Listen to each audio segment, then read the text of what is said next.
ॐ गुरुवे नमः। ॐ गुरुवे नमः। ॐ गुरुवे नमः। जो व्यक्ति अपने माता-पिता का सम्मान नहीं करते, जो व्यक्ति उनकी सेवा पूर्ण निष्ठा से नहीं करते, जो भी व्यक्ति अपने घर का, अपने समाज का, अपने परिवेश का ध्यान नहीं रख सकते, वह व्यक्ति कभी भी अपने गुरुदेव का और ईश्वर का नहीं हो सकता। क्योंकि जो बुनियादी स्तर पर अपनी अयोग्यता प्रकट कर दिए, जो बुनियादी स्तर पर अपनी असक्षमता को आगे ले करके बढ़े हैं, वह कभी भी योग्य पुरुषों का, योग्य मार्गों का योग्य नहीं हो सकता। क्योंकि जीवन की सभी असीम संभावनाएं खुद को जान लेने पर और खुद को जान लेने के बाद अपने शरीर को कर्मों के माध्यम से सेवा में रत करते हुए ही वह भगवत प्राप्ति, ईश्वर की तरफ, अपने गुरुदेव के सम्मान और मोक्ष का द्वार उनके लिए संभव हो पाता है।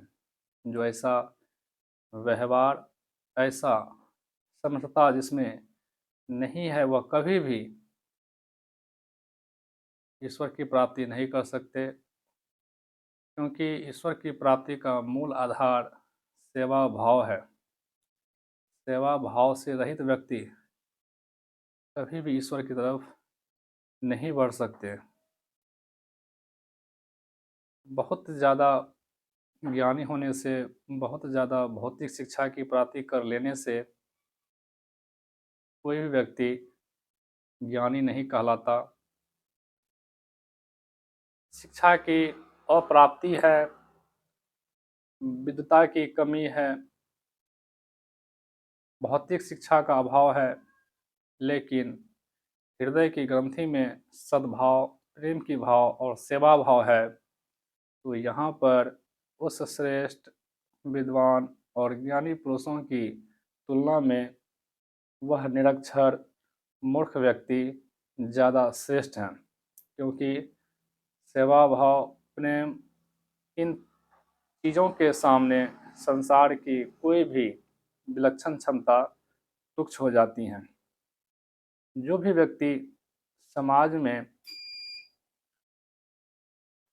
इन सद्भावनाओं, प्रेम भाव, सेवा भाव के साथ जीवन को जीते हैं, ईश्वर साक्षात उनके साथ निवास करते हैं। क्योंकि ईश्वर का निज घर हृदय की निर्मल होना, हृदय की पवित्र होना, उसके अंदर सेवा भाव होना, प्रेम की भावना होना ही है। वहीं पर ईश्वर का निज स्थान है, निवास स्थान है। रामायण में एक प्रसंग आते हैं, जब प्रभु श्री राम मुनि से पूछते हैं, वाल्मीकि मुनि से पूछते हैं कि मुझे कोई ऐसा उचित स्थान बताइए जहाँ पर मैं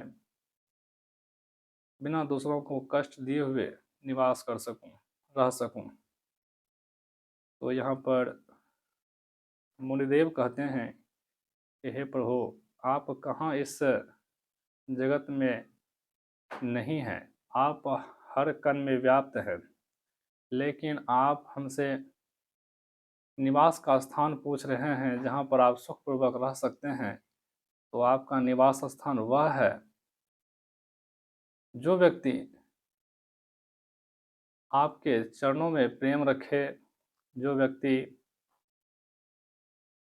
आपसे अपने गुरु को ज़्यादा महत्व दे, जो व्यक्ति माता पिता के सेवा भाव में रत रहे। जो व्यक्ति प्रेम की भाव रखकर आपकी शरणागत होकर अपने कर्मों का संपादन करे, वह आपका निज घर है। आप उन्हीं के हृदय में जो है निवास करें और उनके जीवन को नए ऊंचाई पर नए उमंग के साथ पथ प्रदर्शक बनते हुए आयाम तक पहुंचाएं और उनके जीवन को सफल करें। वह आपका निज घर है। तो साथियों, यहाँ पर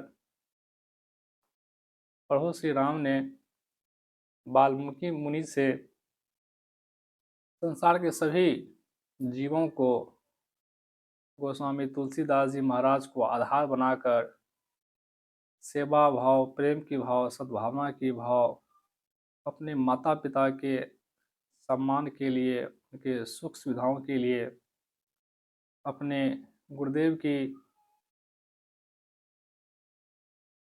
सम्मान के लिए सभी इस जगत के जीवों को मार्ग बतलाए हैं, पथ प्रदर्शक किए हैं। जब तक जीव अपने हृदय की मलिनता को दूर नहीं कर लेते, तब तक उनके अंदर सेवा भाव, अहंकार, ये सब नाश नहीं होता। इन मलिनताओं को दूर आप सदाचारिता का पालन कर कर पंच पापों से रहित होकर के कर सकते हैं। इसमें आप सबसे पहले अपने आचरण व्यवहार को सुदृढ़ करें, व्यवहारिक बनाएं, और जब आप पंच पापों को नहीं करते हैं तो आप अपने हृदय को, शरीर को पवित्र बनाने की ओर चल पड़ते हैं। और जो व्यक्ति चलने की समर्थता रखती है, वह अपने गंतव्य स्थान तक निश्चित पहुंच जाते हैं। इसलिए जीवन में गुरु धारण करने के लिए, ईश्वर की प्राप्ति करने के लिए, आप जिस स्थिति, जिस परिवेश में, जिस माहौल में हैं, वहाँ सेवा करने की कोशिश करें। प्रेम के साथ अपने माता पिता का, अपने भाई का, अपने समाज के सभी लोगों का सम्मान करें, उनके साथ जुड़े। और जब आप सेवा भाव रखते हैं, तो आपको निश्चिंत ही अविलंब ईश्वर की प्राप्ति हो जाती है। वो आपके साथ हमेशा बने रहते हैं।